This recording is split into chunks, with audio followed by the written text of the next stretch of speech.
കിട്ടിയപ്പോ പിന്നെ അറിയാതെ പോകും. ഇന്നൊരു സഹോദരൻ പറഞ്ഞതാ, സാറേ ഉടനെ പോവാണ്, ലൈസൻസ് കിട്ടാൻ വേണ്ടി ദുആ ചെയ്യണ കാര്യം മറക്കല്ലേ എന്ന് കണ്ണുനീരോടെ പറഞ്ഞു. അള്ളാഹു തൗഫീഖ് കൊടുക്കട്ടെ. പ്രിയമുള്ളവരെ, ആരോഗ്യത്തെ കുറിച്ച് എന്തിന് ചെലവഴിച്ചു എന്ന് അല്ലാഹു ചോദിക്കും. ആയുസ് നിനക്ക് അല്ലാഹു തന്നു. 12 വയസ്സുകാരൻ മരണപ്പെടുമ്പോ, 16 വയസ്സുകാർ മരണപ്പെടുമ്പോ, 20ഉം 22ഉം വയസ്സുള്ളവര് മരണപ്പെടുമ്പോ, 60ഉം 70ഉം പ്രായം വരെ ജീവിച്ചിരിക്കുവാനുള്ള മഹാഭാഗ്യം അല്ലാഹു തന്ന എന്റെ പ്രിയപ്പെട്ട സഹോദരാ, എന്റെ പ്രിയപ്പെട്ട ഉപ്പമാരെ, എന്റെ പ്രിയപ്പെട്ട ഉമ്മമാരെ, കാരുണ്യവാനായ പടച്ച തമ്പുരാനോട് എങ്ങനെ നിങ്ങൾക്ക് മറുപടി പറയാൻ കഴിയും? നിന്റെ ആയുസ് എങ്ങനെ ചിലവഴിച്ചു എന്ന് ചോദിച്ചാൽ, ആയുസ് എങ്ങനെ ചിലവഴിച്ചു എന്ന് ചോദിച്ചാൽ എന്ത് മറുപടി പറയാൻ കഴിയും? 16 വയസ്സ് മാത്രമുള്ള ഒരു സഹോദരൻ തിരുവനന്തപുരം ജില്ലയുടെ കല്ലറയ്ക്കടുത്ത് ഇനി ഒരു 10-20 ദിവസത്തിനകത്ത് മരിക്കും എന്ന് പറഞ്ഞിരിക്കുകയാണ്. അല്ലാഹു പടച്ച തമ്പുരാൻ കൊടുത്ത മാരകമായ രോഗം, ക്യാൻസറും വൃക്ക തകരാറും ഒരുപോലെ ആ പ്രിയപ്പെട്ട 16-കാരന്റെ ശരീരത്തെ കീഴ്പ്പെടുത്തി പോയപ്പോ, ആ പ്രിയപ്പെട്ട സഹോദരൻ കയ്യിൽ തസ്ബീഹും കിടക്കുന്ന കട്ടിലിന്റെ തലയിണയുടെ ഭാഗത്തെ ചെറിയ ഖുർആനും എടുത്തു വെച്ചുകൊണ്ട് ആ പ്രിയപ്പെട്ട പൊന്നുമോൻ അസ്റായിലിനെ കാത്തിരിക്കുമ്പോ, 16 വയസ്സുകാരായ നമ്മുടെ നാട്ടിലെ മക്കൾ കാണിക്കുന്ന അള്ളാഹുവിനോടുള്ള പൊരുത്തക്കേടിന്റെ കണക്കെഴുതി തീർക്കാൻ എന്റെ പ്രിയമുള്ളവരെ നമുക്ക് സാധിക്കും. ചിന്തിക്കേണ്ട കാര്യമാണ്, ആലോചിക്കേണ്ട വിഷയമാണ്. എങ്ങനെ നിന്റെ ആയുസ് ചെലവഴിച്ചു എന്ന് അല്ലാഹു ചോദിക്കും. ഇതെല്ലാം കഴിഞ്ഞിട്ട് അല്ലാഹു പടച്ച തമ്പുരാൻ അതിനൊക്കെ നിന്റെ ഇൽമ് എങ്ങനെ ചെലവഴിച്ചു, നിന്റെ ആരോഗ്യം എങ്ങനെ ചെലവഴിച്ചു, നിന്റെ ആയുസ് എങ്ങനെ ചെലവഴിച്ചു, ഇതിലൊക്കെ ഒരേ ഒറ്റ ചോദ്യമേ ഉള്ളൂ: എങ്ങനെ ചെലവഴിച്ചു, എങ്ങനെ ചെലവഴിച്ചു, എങ്ങനെ ചെലവഴിച്ചു. 4ാമത്തെ വിഷയത്തിൽ മാത്രം 2 ചോദ്യമാണ്. 4ാമത്തെ വിഷയത്തിൽ മാത്രം 2 ചോദ്യം. അവൻ അല്ലാഹു കൊടുത്ത സമ്പത്തിനെ കുറിച്ച് ചോദിക്കുമ്പോ, എവിടെ നിന്നാണത് സമ്പാദിച്ചത്, എന്തിനാണത് ചെലവഴിച്ചത് എന്ന 2 ചോദ്യമാണ് അല്ലാഹു പടച്ച തമ്പുരാൻ ചോദിക്കുന്നത്.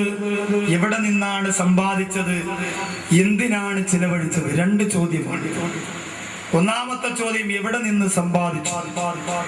അങ്ങനെ ഒരു ചോദ്യം അല്ല ചോദിക്കുമെന്ന് ഉറപ്പുണ്ടെങ്കിൽ വസ്തു കച്ചവടത്തിൽ നമ്മൾ പാര വെക്കുമോ അങ്ങോട്ടും ഇങ്ങോട്ടും, നേരം വെളുക്കുമ്പോ തന്നെ ഇന്ന് ആരെ കഴുത്തറക്കാം എന്ന് പറഞ്ഞാണ് കണ്ണു തുറക്കാം. കച്ചവടം ത്രാസിനടിയിൽ ഒട്ടിച്ചു വെച്ചിട്ടുണ്ട്. 5 കിലോ ആപ്പിൾ തൂക്കുമ്പോ 4.25 കിലോയെ താത്താക്ക് കിട്ടുള്ളൂ. എന്നാലും താത്ത പറയും, ഓ സ്കൂറിന്റെ കടയിൽ എന്തിനും 25 രൂപ കുറവാ. 50 രൂപയുടെ സാധനം എടുത്തിട്ട് 25 രൂപ കുറയ്ക്കണേൽ ഇപ്പൊ എന്ത് വിഷയ? അപ്പോ ഇതുപോലെ ചതിയിലൂടെ, വഞ്ചനയിലൂടെ, ചതിയിലൂടെ പണം സമ്പാദിച്ചുകൊണ്ട് വീട് വെച്ചവരുണ്ട്, മക്കളെ കെട്ടിച്ചവരുണ്ട്. അല്ലാഹു അത്തരം വിഭാഗത്തെ തൊട്ട് നമ്മെ കാത്തുരക്ഷിക്കട്ടെ. അതുകൊണ്ട് ഇന്ന് ധാരാളം വഴികളുണ്ട് പടച്ച റബ്ബിന്റെ കോടതിയിൽ 2 ചോദ്യത്തിന് മറുപടി കൊടുക്കാൻ. എന്റെ പോക്കറ്റിലിരിക്കുന്ന 100 രൂപയുടെ ഉത്തരവാദിയാണ് ഞാനും നിങ്ങളും. അല്ലാഹുവോട് സമാധാനം പറയണം. എവിടെ നിന്നാണ് നീ പണം ചിലവഴിച്ചത്, അത് നീ എവിടെയാണ് ചിലവഴിച്ചത്, എവിടെ നിന്നാണ് സമ്പാദിച്ചത്? 2 ചോദ്യമാണ്. ഒന്ന്, എവിടെ നിന്ന് സമ്പാദിച്ചു. ഏറ്റവും അധികം എല്ലാ സഹോദരങ്ങളും ഇന്ന് ആഗ്രഹിക്കുന്നത് ശരീരം അനങ്ങാതെ പണിയെടുക്കലാണ്. വലിയ ജോലിയൊന്നും ഉണ്ടാവരുത്. മുമ്പൊരു അച്ഛൻ തന്റെ മകനോട് പറഞ്ഞു, നിനക്ക് ഞാൻ ഭക്ഷണം തരണമെങ്കിൽ എല്ലാ ദിവസവും 1 രൂപ വെച്ച് എന്റെ കയ്യിൽ കൊണ്ട് തരണം, എന്നാലും വീട്ടിൽ നിന്ന് ചോറ് തരുള്ളൂ. കാരണം അച്ഛൻ നോക്കുമ്പോ മോൻ വഷളായി വരികയാണ്. നമ്മുടെ ചെറുപ്പക്കാർ എങ്ങനെയാണല്ലോ, വാപ്പാടെ റബ്ബർ സീറ്റ് ഉമ്മാരെ ഒട്ടുപാലും ഉണ്ടെങ്കിൽ പിന്നെ ആരെയും മൈൻഡ് ചെയ്യേണ്ട കാര്യമില്ല. കള്ളു കുടിക്കാം, പടത്തിന് പോവാം, നാട്ടിലെ ഏറ്റവും വലിയ വില കൂടിയ ഡ്രസ്സ് ഇട്ടുകൊണ്ട് തേച്ച് മിനിക്ക് സുന്ദരക്കുട്ടനായി നടക്കാം. ഈ അച്ഛൻ പറഞ്ഞു, മോനെ എല്ലാ ദിവസവും വൈകുന്നേരം 1 രൂപ എന്റെ കയ്യിൽ തന്നെങ്കിലേ നാളെ വൈകുന്നേരം വരെയുള്ള ഭക്ഷണം നിനക്ക് തരുള്ളൂ.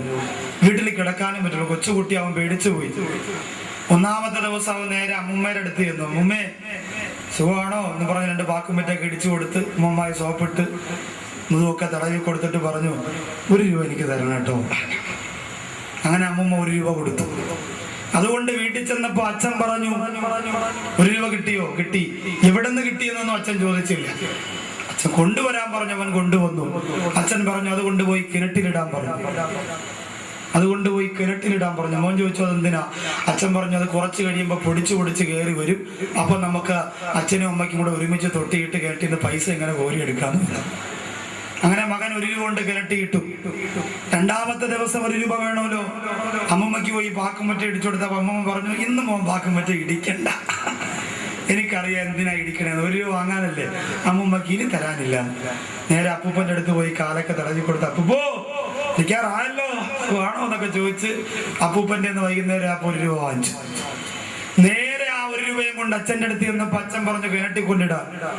പറയുന്നതിനേക്കാൾ വേഗത്തിൽ അതുകൊണ്ട് കിണറ്റിക്കൊണ്ടിട്ടു. 3ാമത്തെ ദിവസം അടുത്ത ബന്ധുവിന്റെ അടുത്ത് പോയി, കൂട്ടുകാരെടുത്തു പോയി, സുഹൃത്തുക്കളെടുത്ത് പോയി. അങ്ങനെ പോയി ഓരോ രൂപ വാങ്ങിക്കൊണ്ടുവന്ന് അവസാനം ആരും കാശ് കൊടുക്കാത്തൊരു ദിവസം വന്നു. എല്ലാരും ഓട്ടിച്ചവനെ വരവ് കാണുമ്പോഴേ അറിയാം പൈസക്കാന്ന്. അങ്ങനെ ആരും കാശ് കൊടുത്തില്ല. അവസാനം അവൻ എന്ത് ചെയ്തു? റെയിൽവേ സ്റ്റേഷനിൽ പോയി ഇങ്ങനെ കാത്തിരുന്നു, ഏതെങ്കിലും കാശുകാർ വന്നിറങ്ങുമ്പോൾ ചോദിക്കാം. ആരും വെറുതെ കാശ് കൊടുക്കൂല. അവസാനം അവൻ പറഞ്ഞു എനിക്ക് 1 രൂപ തരണം. അയാൾ പറഞ്ഞു എന്റെ ഈ പെട്ടിയും സാധനങ്ങളും ചുമന്ന് എന്റെ വീട്ടിൽ കൊണ്ടുവച്ച് തന്നാൽ നിനക്ക് 1 രൂപ തരാം. എന്തായാലും വൈകുന്നേരമായി വീട്ടിൽ പോകണമെങ്കിൽ പൈസ വേണം. അത് ചുമന്ന് തലയിൽ വെച്ച് വിയർപ്പൊഴിക്ക് നടന്ന് ആ പ്രിയപ്പെട്ട കൂട്ടുകാരൻ വീട്ടിലേക്ക് ചെന്നു. 1 രൂപ കിട്ടി, ഓടി അച്ഛന്റെ അടുത്ത് ചെന്നു. അച്ഛൻ പറഞ്ഞു ആ പൈസ കിണറ്റിന്റെ അകത്ത് കൊണ്ടിടാൻ പറഞ്ഞു. അവൻ പറഞ്ഞു എനിക്ക് നിങ്ങൾ പട്ടിണിക്കിട്ടെന്നെ കൊന്നാലും ഈ പൈസ ഞാൻ കിണറ്റിൽ കൊണ്ടിടൂല, കാരണം ഇത് ഞാൻ അധ്വാനിച്ച പൈസയാണ്. ഇങ്ങനെ പറയാൻ ഒരു 10 രൂപ എന്റെ മുമ്പിൽ ഇരിക്കുന്ന ചെറുപ്പക്കാരുടെ പോക്കറ്റിലുണ്ടോ?